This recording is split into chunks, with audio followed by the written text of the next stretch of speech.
میں حضرت خواجہ معین الدین چشتی اجمیر رحمۃ اللہ علیہ کی بارگاہ میں حاضر ہوا تو آپ ارشاد فرما رہے تھے کہ جو کوئی اللہ کا دوست بننا چاہتا ہے وہ اپنے اندر 3 صفات پیدا کر لے. جو کہ اللہ کا دوست بننا چاہتا ہے اپنے اندر 3 صفات کو پیدا کر لے. سب سے پہلے فرماتے ہیں کہ وہ اپنے اندر آفتاب جیسی شفقت پیدا کر لے.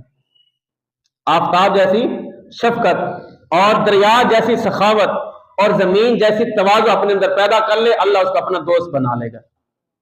دریا جیسی سخاوت ہونی چاہیے. دریا کی سخاوت کیا ہے؟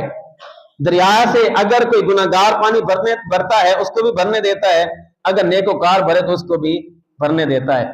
اگر کوئی نیکوکار آئے اس کو بھی دیتا ہے، گناہگار آئے اس کو بھی دیتا ہے. چاہے کوئی امیر آئے اس کو بھی دیتا ہے، غریب آئے تو اس کو بھی دیتا ہے.